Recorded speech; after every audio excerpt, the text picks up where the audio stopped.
So glad you could be with us for a truly special day on NFL Live. Former Steeler Rocky Bleier joins us in studio. An unbelievable story for the Super Bowl champion, 50 years to the day of being wounded in Vietnam.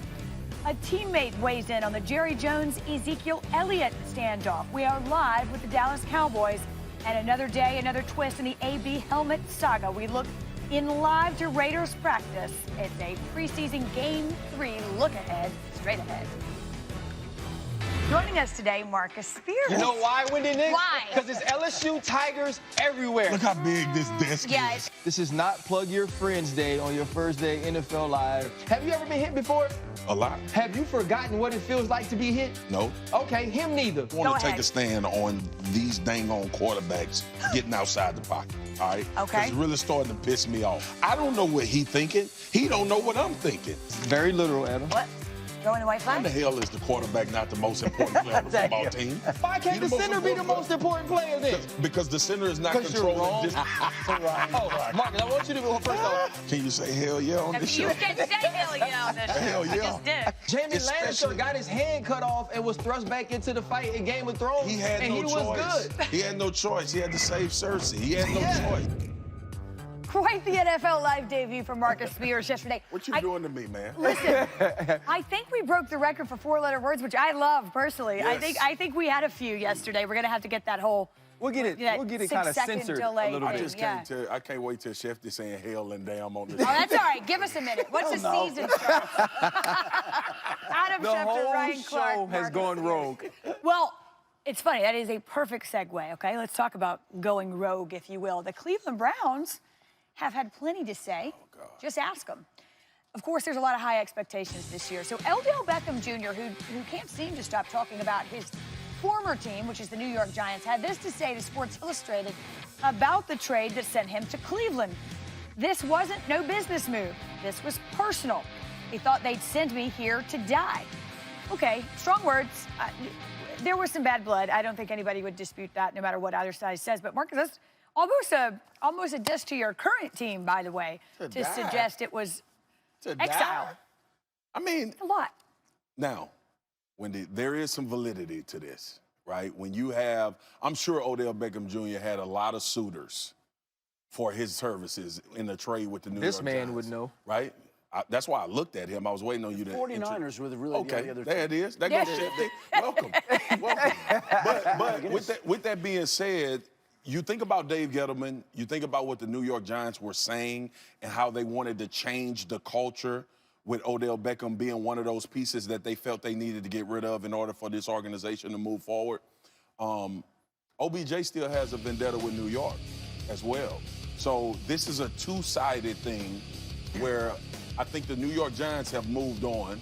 Odell Beckham Jr. is still holding a grudge.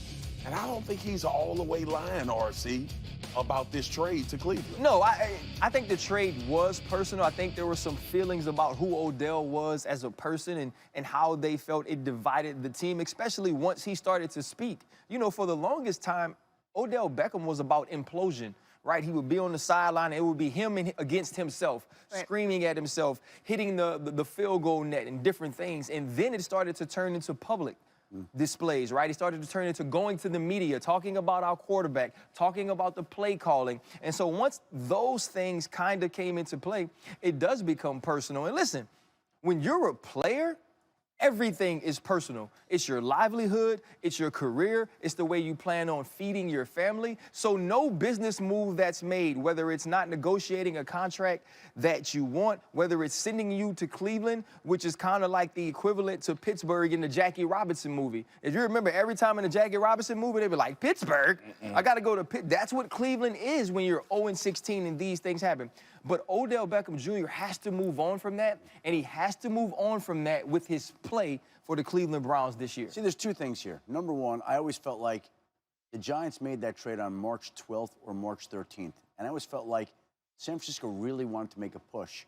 And they got an offer from the 49ers. It was not what the Giants wanted. And I always felt like they could have gone back there and gotten more, which I guess would lend some credence that it could be personal.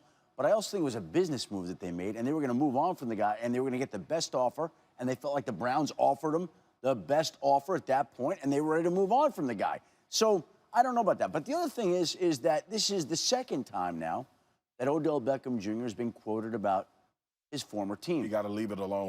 Yeah. And that's where I was going to go. Now, look, these are interviews that are conducted in the spring that these publications time out to release right before the start of the season in Labor Day on purpose for maximum readership. For this. And exactly. Yes.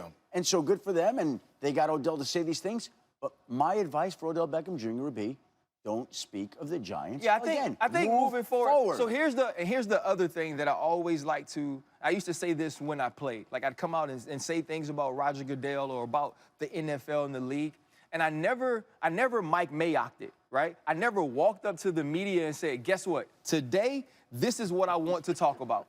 Right? When you get in front of the media or when you're doing an interview, they ask you questions and you answer the questions. Now, you get to say, no, I don't want to answer it. But it is different when you're asked a specific question. Right, a lot you of choose to times it is answer. prompted by the question. Yeah, I And think a part that's of fair. that is that he felt they made him the poster child for the culture change. Correct. Right. And I think it's also fair to say that the decision to move on from Odell might have been personal and maybe the team choice not as much. No, here's but what- the decision to move on was certainly had a personal I element think to what it. it was more than anything, though, it wasn't because they didn't believe he could play. Right? They know that he could play football. Yeah, and of I course. think if he says it that way, if he says it wasn't about my play on the field, I think it's taken differently and received differently by Absolutely. people than saying it's personal. Well, here's the other thing that's interesting. We have Odell Beckham Jr. talking to GQ and Sports Illustrated. We have Baker Mayfield. Wait, today. hold on. There you go. Let's tell you what he said. Let's hold on, because we're not done. We're not done with the Breaking Browns. news. We're going to put it up there. Produce a show Because then, here we go. In an interview, and this is what Adam's talking about, and he's absolutely right. In an interview with GQ, Baker Mayfield made a passing comment that's stirring up some controversy a bit. Mayfield said about the Giants drafting Daniel Jones, who had a losing record in college at number 6 overall. I mean, I cannot believe the Giants took Daniel Jones. Blows my mind. Some people overthink it. That's where people go wrong. They forget you've got to win. This, everybody, Baker Mayfield in a nutshell. You all right? You still part of the show, bro? I mean, there you go. So What's up, Marcus? So What's up, one Mark? day on the show, second My day you thighs quit? are big, so I got to turn like this so I can cross my legs. All right? Because I am so sick of other football players with other football players' name in their mouth, bro. And this dude is one of those culprits, right? We go back to the running back situation. Duke Johnson. Yeah. In Cleveland. Different, but okay. But he spoke on his name. Ryan, you know me. No, that was wrong. You I'm know with for me more than anybody. Man, don't say nothing about this dude, man. What do you... Baker Mayfield. I know everybody. This is what they do. You really mad, man. Bro, they get on television and they talk about his moxie. And this is why he's so good. Baker Mayfield don't get a pass for talking about other players. Player-on-player crime. Daniel Jones has nothing to do with Baker Mayfield. And like you said, don't answer the damn question. Yeah, listen, Come on, man. I wondered if he was basically trying to Support appease Odell? support. That's exactly what I. Nah. That's what That's I the wondered. only thing I would say, really, Shefty. he seemed like a very Cleveland Brown-centric player since he's been there. Because I totally Which he has not apologized I for. totally disagreed with the way he dealt with the Hugh Jackson situation last year. And not necessarily not speaking to him, but his reasoning for not talking to Hugh or for He's not not with liking. us anymore. Absolutely. And so, obviously, I didn't agree with the Duke Johnson situation. And here, it seems like Baker Mayfield is trying to make a smart comment, right? Trying to make a smart comment about why, about who gets drafted and why they should be drafted, when it's really none of his business. And I Take think a look real that's quick. the biggest problem. Paul Schwartz of the New York Post tweeted this just a few minutes ago because you know Daniel Jones has seen this, of course, and he said, here's his response on Baker Mayfield. Now, this is another way to handle Very it. Eli-esque. Yeah, very Eli-esque. You're exactly people right. got mad at me when I think said he he's act a like great Eli. player. He can throw it, and I enjoy watching him play.